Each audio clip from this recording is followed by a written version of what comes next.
Good morning. My name is Megan Lancaster, and I will be service coordinator today.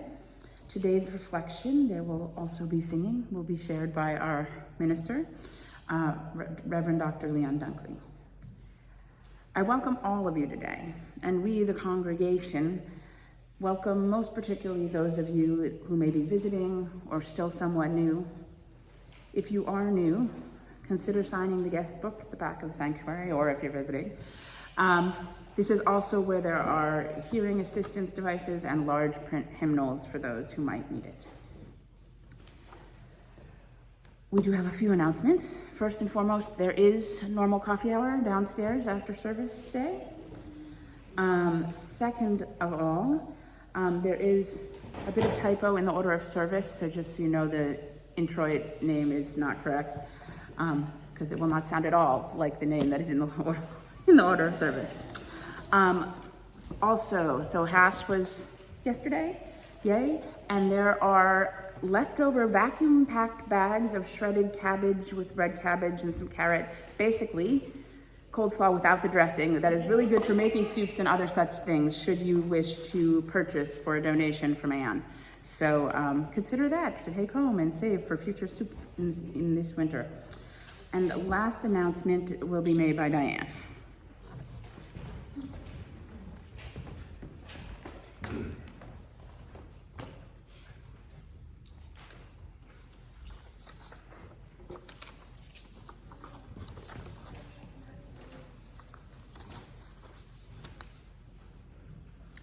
The Bursar.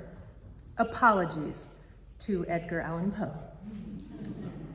In my dream at midnight dreary, where I wandered weak and weary o'er these stately Woodstock sidewalks famous from forgotten lore, while I plodded, really napping, suddenly I started tapping, found myself then gently rapping at this chapel door.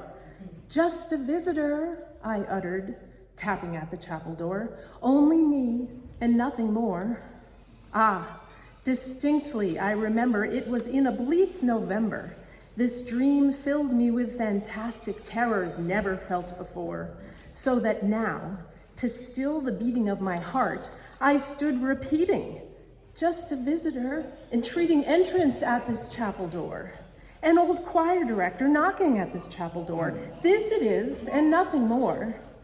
Presently, my soul grew stronger, hesitating then no longer. Sir, said I, or madam, truly your forgiveness I implore. Energy was sapping, and so gently I came tapping, and then faintly I came rapping at this chapel door, and not surprised you scarcely heard me.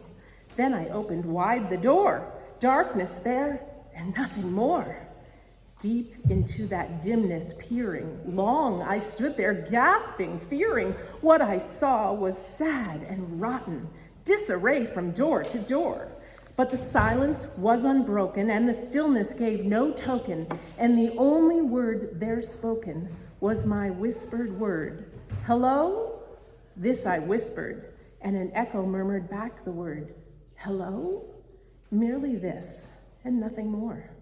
Feeling brave, I stepped to enter, walking forward to the center, turned and saw our dear Ann Winia, treasurer in days of yore. In her hand she held an apple, seated in the darkened chapel, over by the back east window, near the downstairs far rear door, sitting on a faded cushion over by that exit door.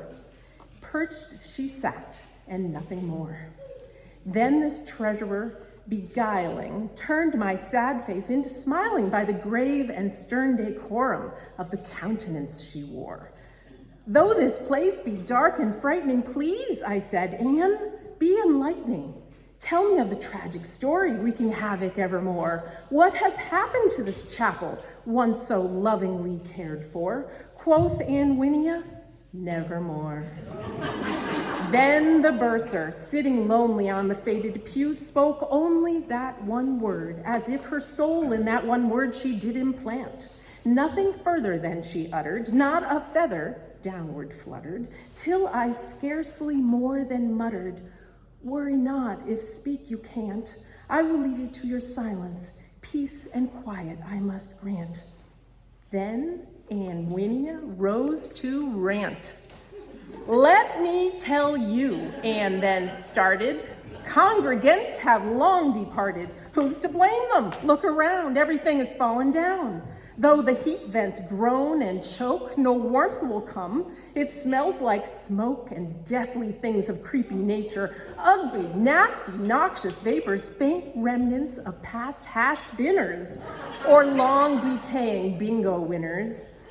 The bell made true by Paul Revere is silent, maybe cracked, I fear. Oh, the bell, bell, bell, what a tale of terror tells of despair. But that's a poem not meant for here. Out in front, the weeds grow thicker. Crabgrass, knotweed, burdock, prickers. The permafrost garden is now overgrown, where leaves long unraked have finally blown.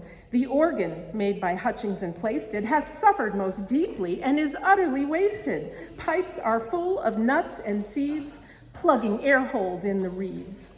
No song is heard, not voice or ditty, no concerts played, it's such a pity. The children here left down the street, I miss their pitter-pat of feet. Leon, you ask, and the Holy Ghost? They caught the last train for the coast. The day the chapel died.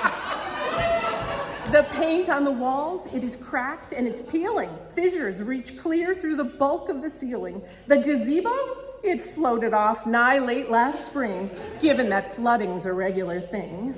Joanne left for pastures much richer and greener. Her absence left everyone surly and meaner. The copier, it went kerflooey, oozing out some liquids gooey. The phones unanswered long stopped ringing. The postman only bills is bringing. The clock is stuck at 10:30. Sunday morn won't come again. The choir dispersed to the edge of the earth, the altos to China, sopranos to Perth. The basses and tenors had long since departed, shaking the group to the core of its worth. No dancers, no speakers, no spirit of life. The ants in the kitchen are woefully rife. The church elevator is canted and breech, and the cab between floors is just out of reach. I recognize you, Anne said to me. You look a lot older, but much more carefree. You were around back when things were still good, when everything functioned the way that it should, when people supported our place and our work, a haven to go in this world so berserk. Those were the days when we valued our chapel, shiny and healthy, robust like my apple. Fierce social justice and climate defender, Woodstock community thought us such splendor. Now we are rotting and wasted away. That's the sad truth at the end of the day. A phrase so important I oft think upon, you don't realize what you've got till it's gone. And that was the end of Anne's passionate shout. She turned and sat down like her spark had gone out. In my dream at midnight dreary, where I wandered weak and weary o'er these stately Woodstock sidewalks famous from my memories great, when I plodded, really napping, and I suddenly was tapping, followed then by gently rapping at this chapel gate. What had happened here, I wondered? Right behind the chapel gate, wake me from this nightmare's fate. And Anne Winia, never flitting, still is sitting on the pew with faded cushion just beside the back wall edge. Is there no hope for North Chapel? I did yell. Anne, must we grapple? And I chuckled at her answer that she offered near the ledge. She looked down and bit her apple by the eastern window ledge. Quoth Aunt Winia one word.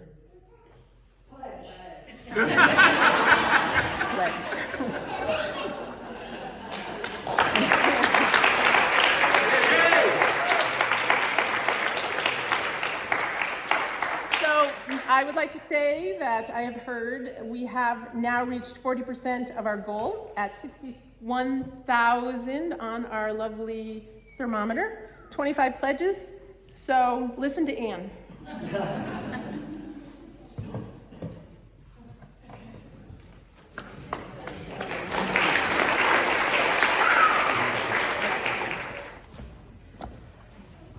So,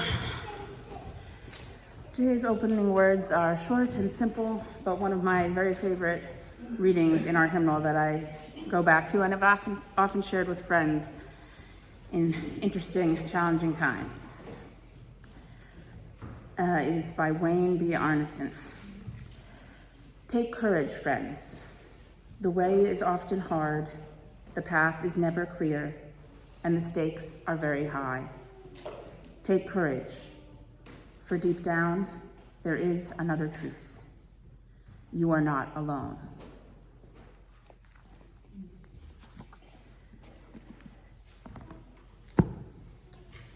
As we head into our time of meditation, consider planting your feet flat on the floor, shoulders back, hands open in your lap, and then breathe. In through your nose, out through your mouth. Breathe thoughtfully, remembering it is not we who breathe, but the spirit of life that breathes through us.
Good morning. I want to invite Ann Dean up in just a moment to share something with you, but I wanted to share a story first. Funny story, I said last week that I wasn't that into Halloween because I'm not creative about costumes, but this funny thing happened. I had office hours on Halloween day, so after office hours last Tuesday, I put on my hat and I grabbed my guitar and I went over to a friend's house in town. He lives on the main thoroughfare of the sort of Halloween parade. The fire department had shut down the street entirely, as they do, so the kids were safe. The kids of all ages were safe. The costumes were super creative. I had to walk through a crowd of minions and monsters and dragons and drag queens and chaplains and chickens. Chickens were awesome, by the way. I didn't have a mask on. I wasn't wearing a costume. But I ran into this one guy who was dressed up like a Catholic priest. I didn't know him, but he did look familiar, and I think he knew me or recognized me, or maybe knew that I was a minister in town, because we just looked at each other and started laughing against the example that he set with his costume, with his robes and his crosses and everything. I felt like a real-life clergy in drag, which is not a thing, but we got a kick out of it nonetheless. He and I, the would-be Catholic priest guy and me, it was very funny. It was all a matter about putting into practice the idea that we might see ourselves in one another. Could you come up for a moment, Anne? I'm inviting Anne to share this because I think I'm about to see myself in someone from the other side of the world. Good morning, everyone. We sing in the morning that beautiful song every morning for peace, a song of peace for their land and for mine. And I think sometimes we all absolutely want peace in our heart, but how do we do that? What do we do? How can we, just our little old selves, affect change? On Tuesday, at 6:30 in the evening at Dartmouth College, there is just one of the most amazing people on this planet who is coming to speak. And she is a transformational speaker. She speaks all over the world. She was instrumental in bringing peace to Colombia when they had their many factions fighting against each other. She brought peace, bringing all those different people together. And she's just one of those remarkable people living on the planet at this time.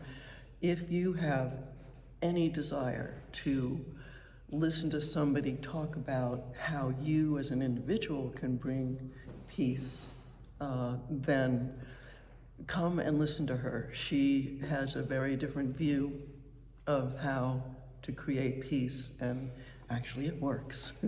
So on the back table, there is a card that looks like this on the back right table, with one of these lovely QR codes that I've just figured out how to work.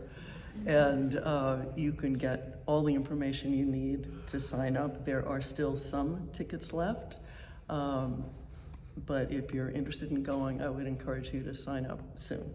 Thank you.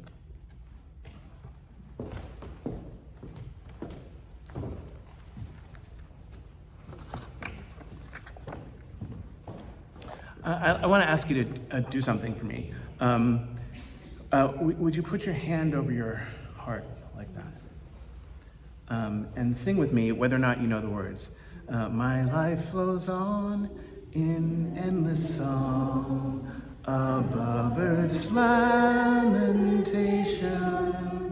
I hear a clear, though far off hymn, that hails the new creation.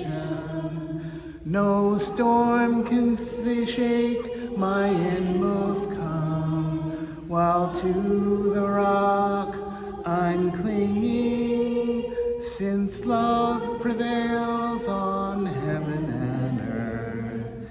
How can I keep from singing? Beautiful, thank you. Can you feel those words within you?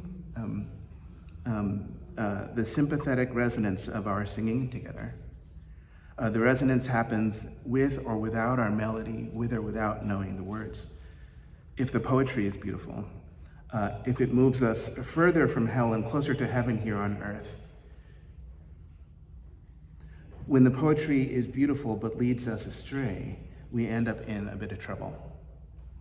I think that's how I feel when we sing together. I can feel that resonance within me, for the most part. There's one part in that lyric that sticks in my craw a little bit. The part that I find myself resisting is the part about the rock. No storm can shake my inmost calm, while to the rock I'm clinging. I struggle with that part of the poetry. It's poetry, I realize, but we sing it without hesitation, but how many of us are actually clinging to rocks at this moment in time? Because I am clinging to rocks.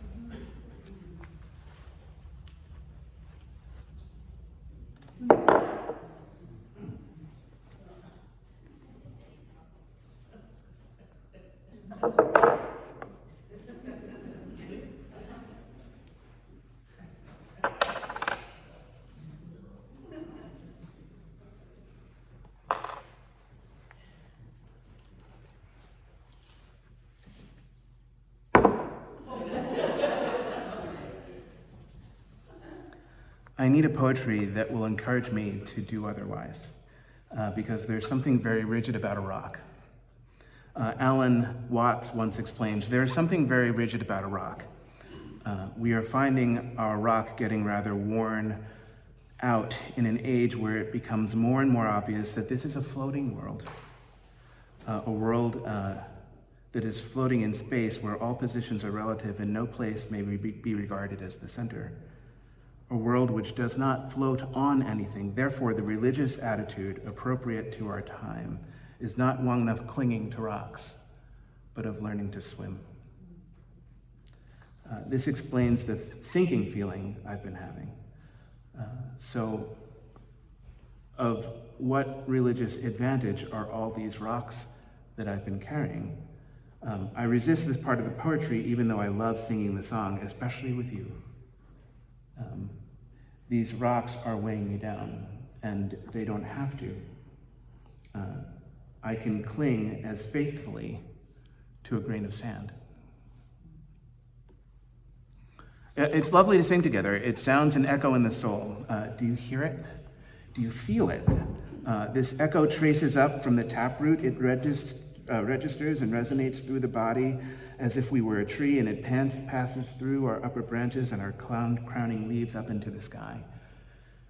Scientists say that lightning, when it strikes from the sky, retraces patterns that start right here on the ground. So accordingly, it was never Zeus, and it isn't God, throwing lightning bolts down at us with miraculous precision. Science says that lightning, this heavenly sky power, starts somewhere beneath our feet and flows through us. This is why we resonate, I think, so much with the world outside. I studied an interview this week of a woman named Catherine Sickink. I love that name, Sickink. She's a professor of political science at St. Paul at the University of Minnesota, and she wrote a great book called The Justice Cascade, how human rights prosecutions are changing world politics. She argues that world politics began at the local level, when ordinary people struggle through extraordinary times. In that interview that I studied, Catherine Sickink says the coolest thing, she went to South Carolina. She went to South America. Carolina on my mind. She went to South America in the 1970s, right after the coup in Chile, when President Allende was overthrown by Augusto Pinochet. It was part of a larger wave of change that was happening in that area, and in Uruguay, during the darkest days of its dictatorship, she explained that Uruguay had been a country with a long democratic tradition, but in 1976, its president worked with the military to carry out a coup against his own country. Together, they closed the Congress, they closed the Supreme Court, and they started persecuting and imprisoning political opponents. Two of the most important leading political opposition figures, Senator Zelmar Michelini and Congressman Hector Gutierrez Ruiz, who was also the Speaker of the House, they had to flee in exile to Argentina. They were fighters. Ultimately, these two men gave their lives for the ideals that they were defending. A third man also faced a danger. His name was Senator Wilson Ferreira Aldunate. He narrowly escaped. He had gotten ready to flee into exile to London, but he wrote a letter to his enemy, and he said, "When the hour arrives of your own exile, if you seek refuge in Uruguay, and Uruguay, whose destiny will once again be in the hands of its own people, we will receive you without cordiality or affection, but we will grant you the protection that you did not give to those whose deaths we grieve today." It was a stunning letter. In the hour of his greatest despair, after his dearest friends had been tortured and killed, Aldunate can imagine a time when his country is a democracy again. He can imagine a time when Argentina is also a democracy and when his enemy has to flee into exile. In only seeming and temporary defeat, Aldinate offers to his greatest adversary, his most fearsome enemy, the graces that were not afforded to him and to his friends.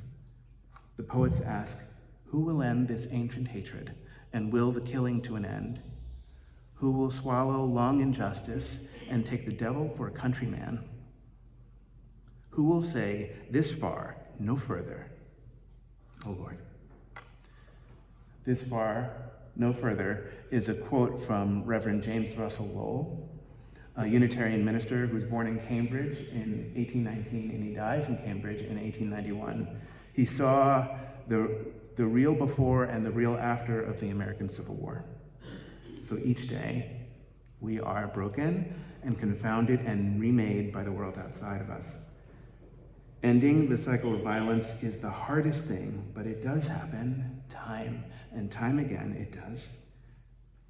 There's a tradition of this because love prevails above earth's lamentations, because we sing about it, and because singing sounds an echo in the soul, sounds an echo. I met an old man 10 years ago, an old black man. He wore a bow tie, wore a jacket, and he walked with a cane, both for style and for show. I met him accidentally in the basement of a church in Greenwich Village. We were both attending a high-level anti-racism workshop that weekend, and neither of us could stomach the mediocrity of the program.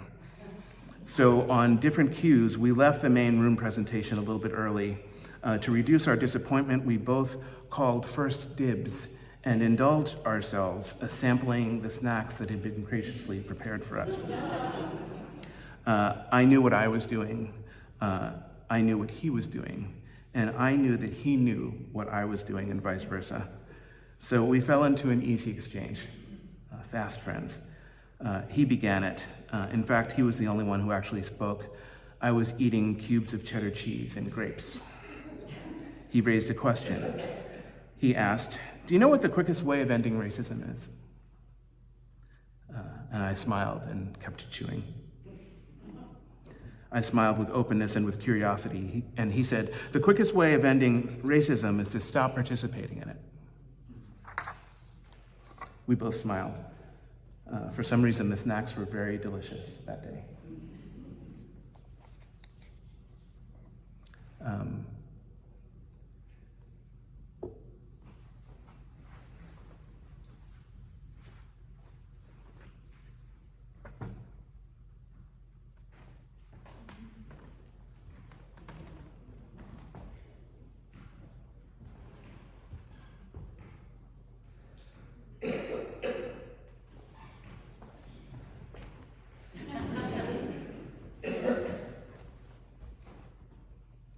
I knew that I wanted to become a minister when I was a teenager.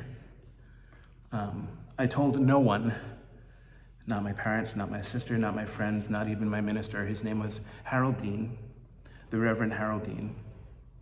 I didn't even tell him, but it was because of him that I wanted to be a minister. Now, I'd be fooling myself if I were to pretend that he didn't know. I think he did. Several people knew, maybe more than I realized. But I wasn't public about it. It was too precious an idea to me, so I didn't often even admit it to myself. I knew for sure in my teens when I was leading a worship service in the sanctuary in my home church in Lincroft, New Jersey. We didn't call it a sanctuary, we barely called it a church, and they don't anymore. They've changed their name several times over the years, trying to make that name compatible with their theology. To talk about theology takes a lot of intimacy, and takes patience and forgiveness. Because many of us do not have ready access to the language that describes what we do and what we don't believe. So it's hard to tell the story of our faith.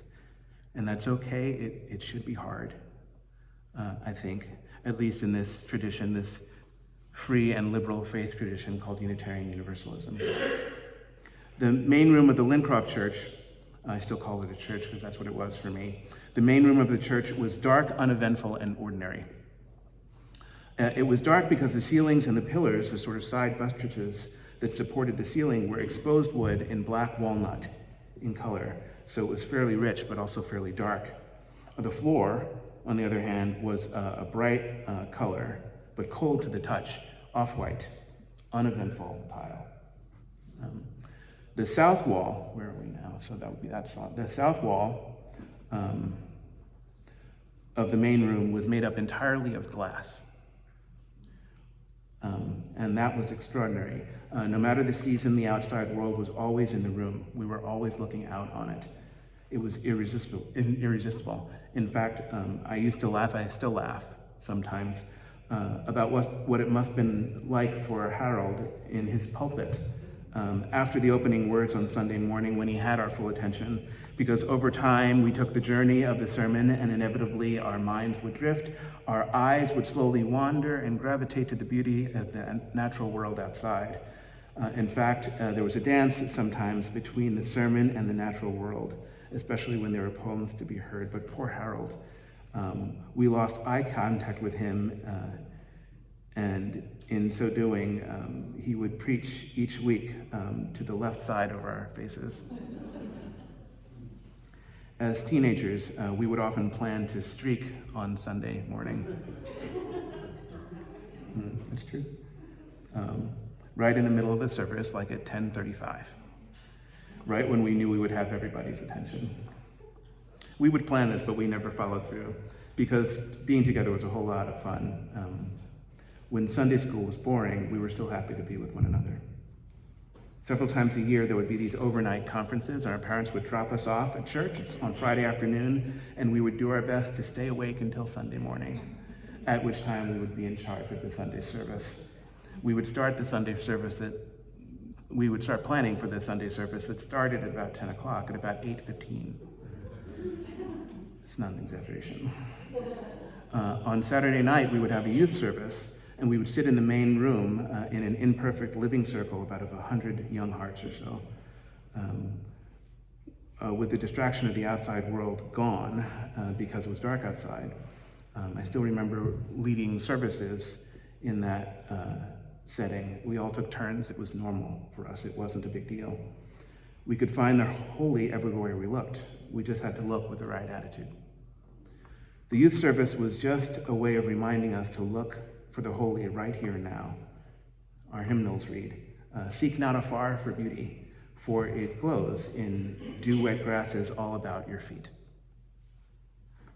We didn't have this particular poetry in our habits of faith.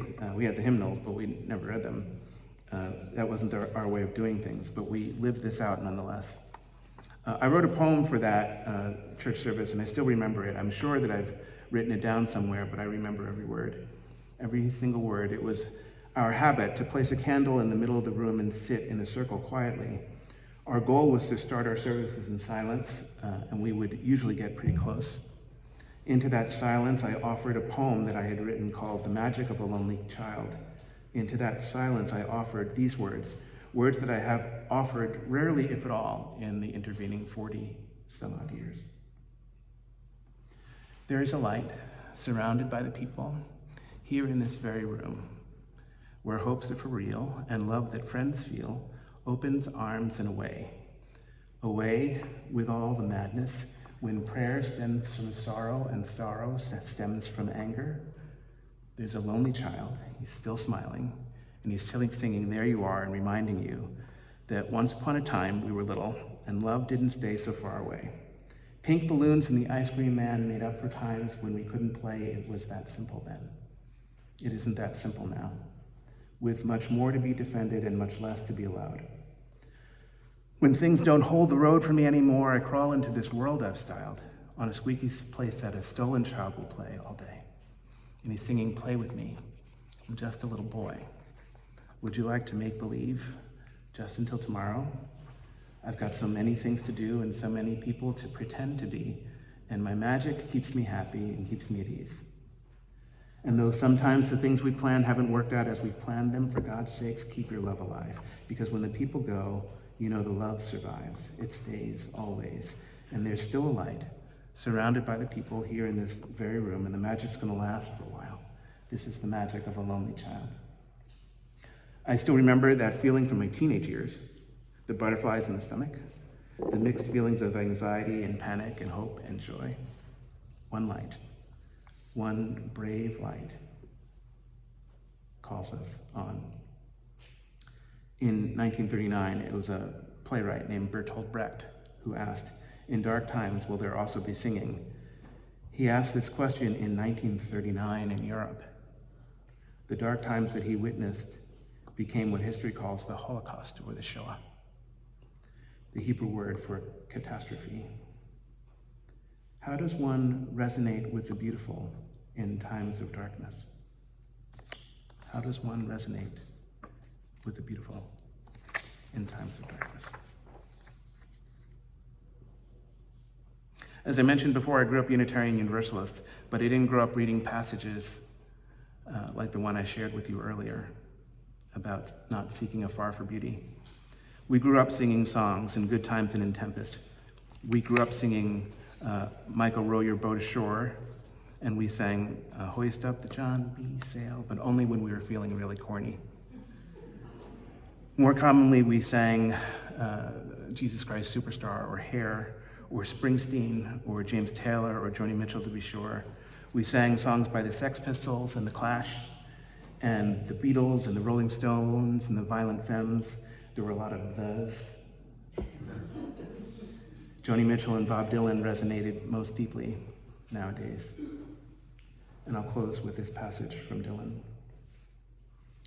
In the time of my confession, in the hour of my deepest need, when the pool of tears beneath my feet flood every newborn seed, there's a dying voice within me reaching out to somewhere, toiling in the danger and in the morals of despair. I don't have the inclination to look back on any mistake. Like Cain, I now behold the chain of events that I must break.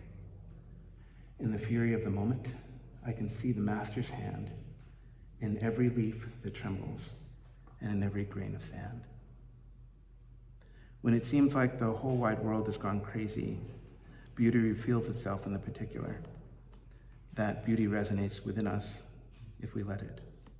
It resonates within us when we sing. May it be so, blessed be, and amen. Invested in the music that we sing, invested in our bones and in our blood, is the Spirit that calls us on. Through all when we sang the part that said, "No storm can shake my inmost calm, while to the rock I'm clinging," I had this great desire to slam the rock down and distract us. But it's poetry that we sing, and it's beauty that runs through us. And let's live that beauty out as extravagantly and as humbly as we can. May it be so. Blessed be.